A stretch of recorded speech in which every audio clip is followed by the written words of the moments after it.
बिस्मिल्लाहिर्रहमानिर्रहीम। अस्सलाम वालेकुम। अबरार रशीद आपकी खिदमत में एक मरतबा फिर हाजिर है।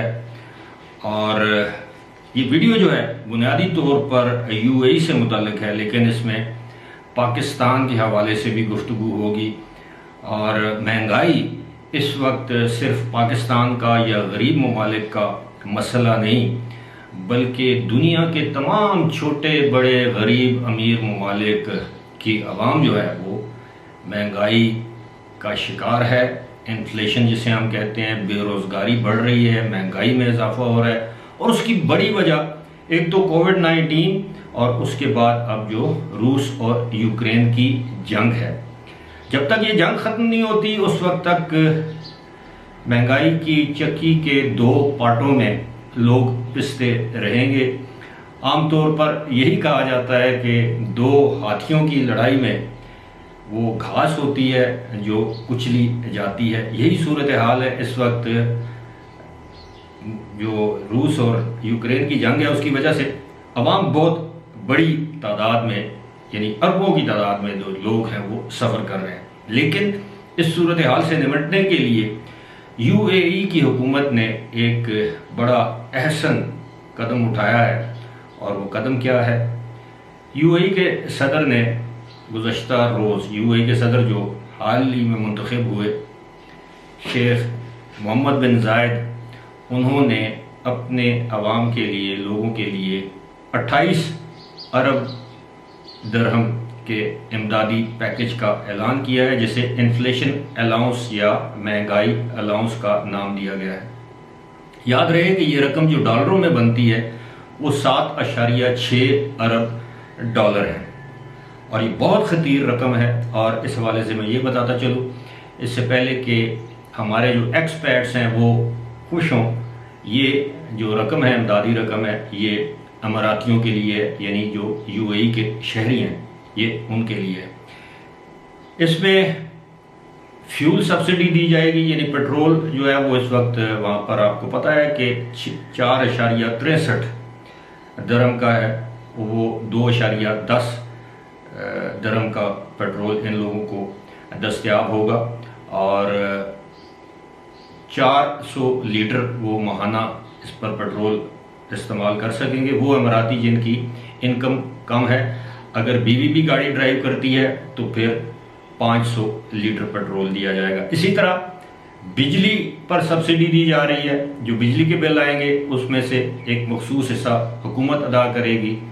दीगर जो बिल हैं उसमें भी, जिस तरह मकान का किराया और बच्चों की तालीम के अखराजात वगैरह इसमें शामिल हैं। बेरोज़गारी अलाउंस इसमें शामिल है।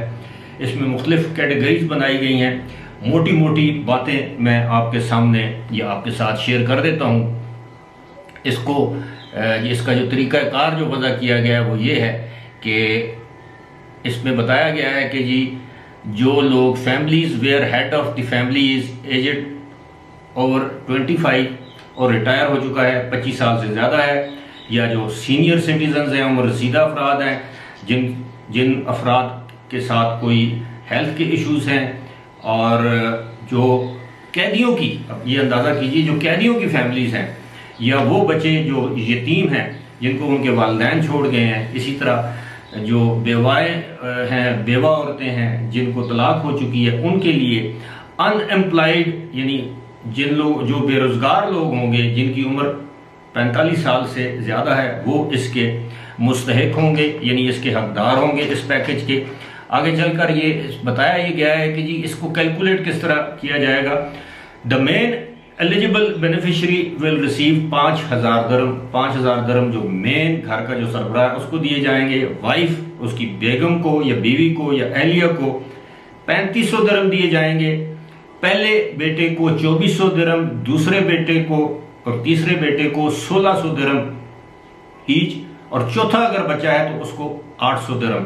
तो ये टोटल 5 और 3 8 और 2 10 और 11,100 1600 इसमें मिल रहा है। तो ये तकरीबन कुछ 13-14 हज़ार दरम के करीब रकम बनती है। अब allowances granted to children who are university students will be raise to 3200 दरम से इसको बड़ा इस तक रकम अदा की जाएगी। پہلے یہ رقم کم تھی. ہاؤسنگ الاؤنسز ول بی 2500 درہم، اور یعنی ہاؤسنگ کا جو الاؤنس ہے وتھ ایکسٹرا 2000 درہم 2000 درہم، اور یہ بھی اگر وہ اس کے مستحق ہیں تو ان کو وہ بھی دیا جا سکتا ہے.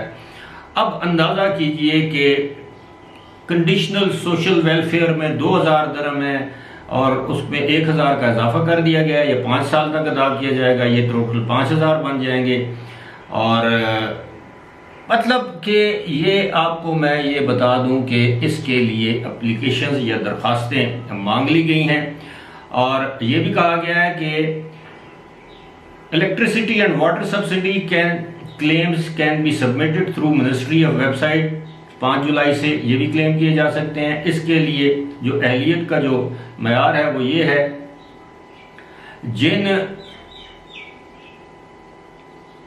گھروں کی کل آمدن 25,000 درہم پر منتھ یعنی فی مہینہ سے کم ہوگی، ان کو یہ سہولت دی جائے گی بجلی اور پانی کی سبسڈی کے مد میں. یعنی یہ آپ اندازہ کیجئے، یہ بڑی لمبی چوڑی تفصیل ہے، اور یہ وہ جس طرح میں نے پیٹرول کا بتا دیا ہے کہ 2.10 درہم فی لیٹر پیٹرول بھی ادا کیا جائے گا. اب کہنے کا مقصد یہ ہے، اب یو اے ای میں تقریباً رفلی آپ اندازہ کیجئے کہ 32 لاکھ کے قریب اماراتی جو ہیں وہ شہری سٹیزن وہ بستے ہیں، باقی 68 لاکھ کے قریب، 1 کروڑ کی آبادی ہے، 68 لاکھ کے قریب ایکسپیٹس ہیں. اب 32 لاکھ میں سے کتنے لوگ 1 لاکھ 2 لاکھ 3 لاکھ جو انہوں نے سطح بتائی ہے کم انکم کی، اس سے نیچے ہوں گے، 4 لاکھ ہوں گے، لیکن 28 ارب درہم ان کے لیے مختص کیا گیا ہے. اور اس کی وجہ یہ بتائی گئی ہے کہ پیٹرول کی حالیہ بڑھتی ہوئی قیمتوں کے پیش نظر صدر کو، یو اے ای کے صدر کو اس بات کا احساس ہے کہ یو اے ای میں مہنگائی بہت ہو چکی ہے. اس حوالے سے ایک الگ ویڈیو کروں گا کہ اس مہنگائی کی وجہ سے بہت سے لوگ جو کہ 2006-07 میں جب وہاں پہ ریسیشن آیا تھا 6-7 میں، تو ایسا موقع بھی آیا تھا کہ لوگ اپنی گاڑیاں پارکنگ لاٹس میں ایئرپورٹ پر کھڑی کر کے وہاں سے بھاگے تھے.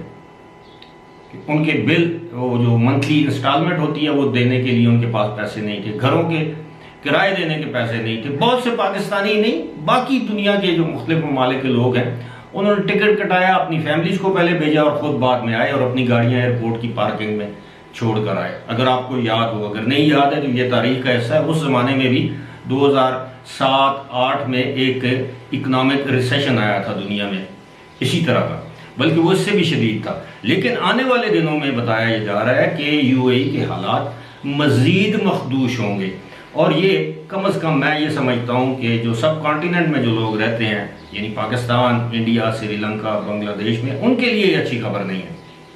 گوروں کے لیے کوئی مسئلہ نہیں ہے، لیکن سفر یہ لوگ کریں گے جوں بحران، معاشی بحران بڑھتا جائے گا، جوں تیل کی قیمتوں میں اضافہ ہوگا، اسی طرح وہاں پر بے روزگاری آئے گی، لوگ افورڈ نہیں کر سکیں گے دبئی میں رہنا. وہ لوگ جو اس وقت کسی نہ کسی طرح دبئی جانا چاہتے ہیں، ان کے لیے یہ انتہائی بری خبر ہے. فی الحال اسی کے ساتھ مجھے دیجیے اجازت. خدا حافظ.